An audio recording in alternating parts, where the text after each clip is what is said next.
Hello everyone, a very good morning, good afternoon and good evening to all of the viewers. This is your host Vaibhav. For today's session of correlation and regression, we will be looking into the development so far during the European trading session to get a good idea of the momentum and the strength of the momentum prevalent in the currency space as well as commodity and the equity space. We will be comparing the similar class of various financial instruments to arrive at the conclusion which we feel is likely to help us determine which instrument to trade in which direction, whether to go bullish or bearish on the underlying instrument of our choice. So let us now head to the JForex 4, the newly released trading platform from the Dukascopy Bank SA. This is the Euro USD chart drawn on the candle period of 5 minutes with the range being defined for 2 hours and 4 hours respectively, and I have also added the average price of last 1 and 2 hours respectively. After the release of US data, we are seeing sharp move on the lower side, and it will be interesting to see if this move is sustained or the Euro USD goes on to reverse its course. So this is the just first or second minute, and we will have to allow it to stabilize. Now, if we go back to the range here, we have seen the Euro USD continuing to make higher highs throughout the day after making the day low at around 1.028. The Euro USD has climbed up more than 150 pips from the day's low, and right now it is consolidating, or you can say slightly correcting from the day's high established at 1.04384, and this data point gave some push on the lower side, but it is swiftly reversing the course, and because of that it makes interesting to watch. Now if we consider the underlying momentum, it is clearly on the bullish side in near term, with formation of higher highs and higher lows, and if this low is not breached, and if we see it consolidating and try to again climb back above this last hours as well as last 2 hours average price, we can then start looking for fresh opportunities to go long. Currently it is in slightly bearish mode, so for the time being the momentum has now shifted to the bearish side, but purely from the intraday perspective. From the medium term perspective, the things are still on the bullish side. Now all we have to do is compare which is the stronger in this space against the dollar. We will be considering the currency crosses like AUD USD, GBP USD, NZD USD, USD JPY, and USD CHF and USD CAD, along with the Euro USD, of course, to figure out the momentum and the strength of the momentum, and which instrument is the strongest on the bullish side and which instrument is strongest on the bearish side. So far, the story of the day has been the weakness in the dollar, and we will have to make the assessment whether that story is going to change or it is going to remain the same, and only after that we will be in a better position to draw the inference and start looking for the fresh trading opportunities. So here we will have to give it some more time, allow it to consolidate and consolidate, and if it then tries to again climb back above these 1.042 levels, these average prices of last 2 hours, in that kind of scenario I think we will have a lot more chances. Right now, as I said earlier also, the momentum is on the bearish side, so all we can do is wait for opportune time to go short on it. But after this sharp move already seen in the aftermath of data release, it will be a bit difficult to jump in right now. We will jump in straight away. So because of that, we will need to adopt a watch, wait and watch approach when it comes to figuring out the strength and the weakness of this momentum. As you can notice, the AUD/USD went on to make a high, this high at around 12:25 GMT. After that, it reversed course, and this sharp move on the lower side has brought it close to the day's low. It is not far off from the day's low, but in case of Euro USD, the gains are still substantial, and it is kind of away from the day's low.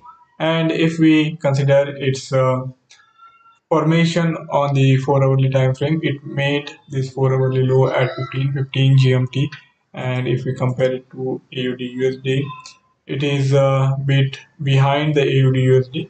So we have lot more bearish momentum in the AUD USD compared to the Euro USD. So if you are looking to go short on these crosses, then in terms of the relative strength, the AUD is more bearish than the Euro USD Euro against the dollar. So my first bet would be for AUD if I were to go short.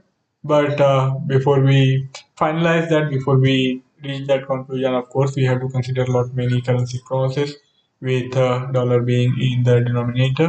So here the GBP USD is looking comparatively strong.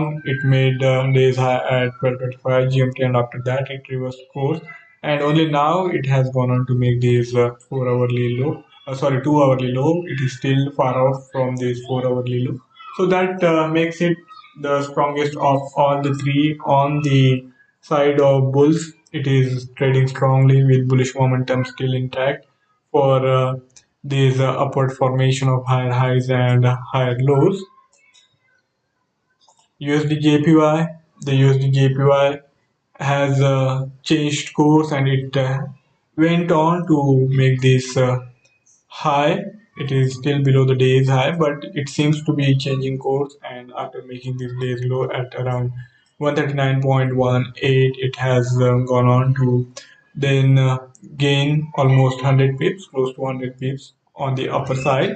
So moving forward, the USD seems a better bet for going against the trend which had prevailed during the European trading session. So for any sort of reversal and the start of the phase of dollar gaining strength, I think USD should be the first bet compared to other currency crosses. For continuation, we can still rely on the GBP USD, which is showing the strength on the bullish side.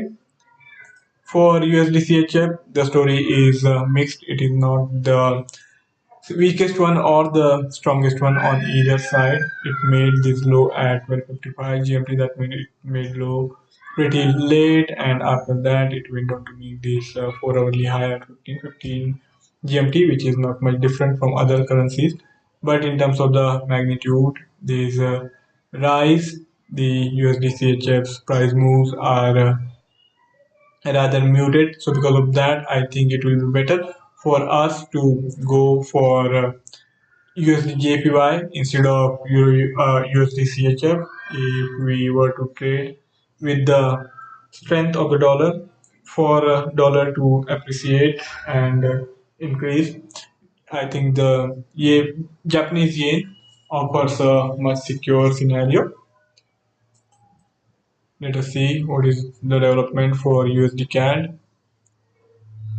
USD CAD will have to be considered from this. Okay, here it comes. So this is the USD CAD, and here also it has gone on to make this 4 hourly high at 14:50 GMT. Prior to that, it had made this low at 12:20 GMT, and then it is now being unable to sustain its initial gains, and it is trying to reverse the course. So that makes it much weaker compared to USD USD has been able to hold on to some of the gains, if not all of it. So from that perspective, the USD is on a stronger footing for any continuation of the upward momentum. But for against the dollar, the GBP looks a good idea, looks a better idea. If we go back to GBP USD chart, here you can see that it is still trying to climb back in the aftermath of data release, and if it sustains its momentum, then eventually we are pretty much likely to see the GBP again going above this hourly and 2 hourly average price. So here now we shift our gears and try to anticipate the developments which are likely to unfold once we get the North American trading session started. So for that, I will add the instruments. Let us consider the equity space. So here, the S&P, the Dow Jones Industrial Average. Now, the Dow Jones Industrial Average has continued to trade with negative bias for most part of the day. It made the day's low at 33,440, and it is now it was pretty much close to that level, but it is now changing course and starting to rise again.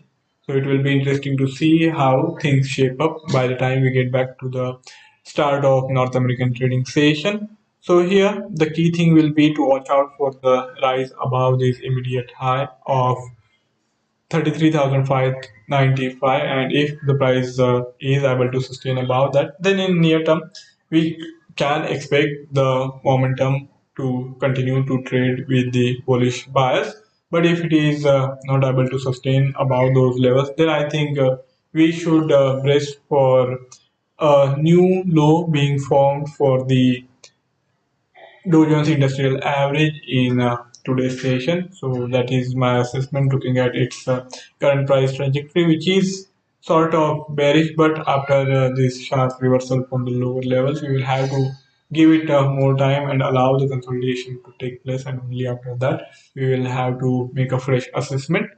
Now, let us see what are the developments in the S&P 500. The trajectory of the S&P 500 is not much different. It is almost the same, but of course, it is not almost going to be almost the same. There is always slight difference, and based on that, we derive the relative strength and weakness of these financial instruments of various classes. Now, if we consider the 4 hourly low formation for the S&P 500, it happened at 13.5 GMT.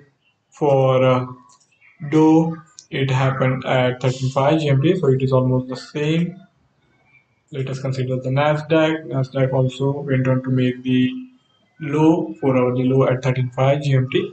After that, all these three equity indices have traded with bearish bias with this consolidation phase, getting the resistance closer to 11,860, and then this sharp reversal on the lower side after the release of US trading data. So here the momentum is slightly bullish, and after this correction, if we have to indeed go for a buy trade, I think the idea would be better implemented if we wait for the Nasdaq to again climb back toward the 11,860 level, and if it then starts to rise again above these prior highs, then I think in that scenario we can even expect the Nasdaq to climb back toward these immediate highs, the day's highs established around 11,920. So that way we can indeed profit in these three of the currency crosses where there is not much of a time lag or the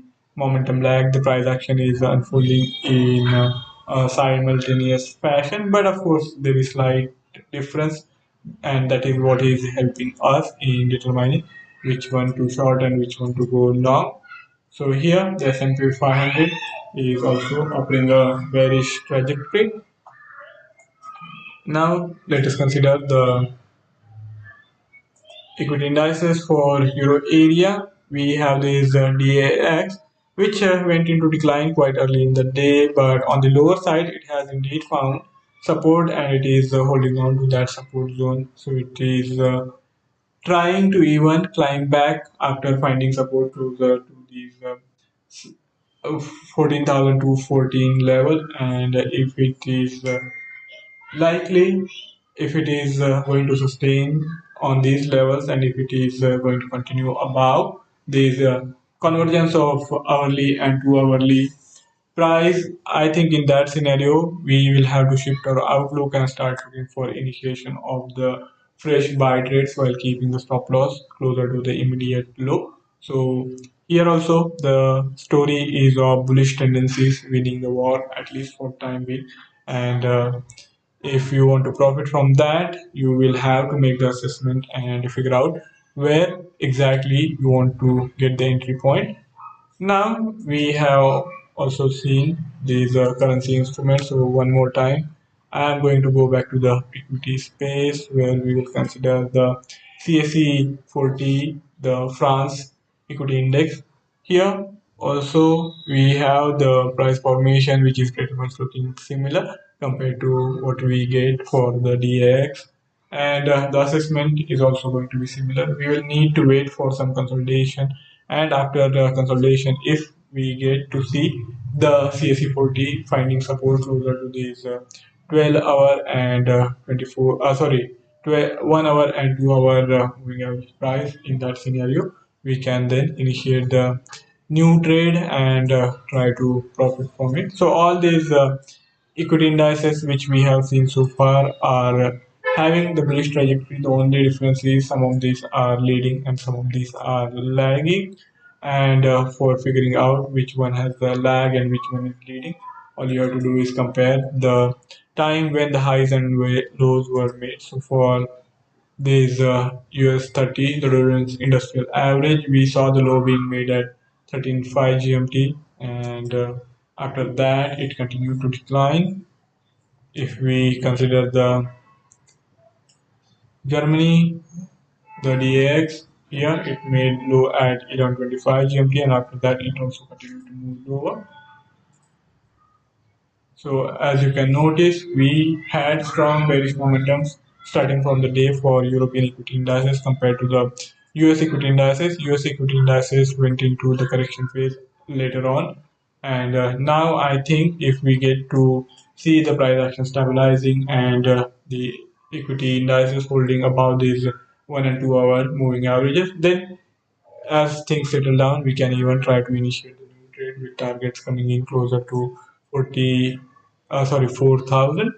So that's how I feel looking at the current price dynamics of the various instruments involved. And if you have any query or any idea to share, you can write back to me in the feedback section, and I would be more than happy to take the discussion forward. For further coverage of the market developments, do check out the Dukascopy Analytics page. We are also available on the Facebook. You can reach out to us there too. For trying out the newly released trading platform, the link has been provided in the bio. So give it a try and let me know how it works out for you.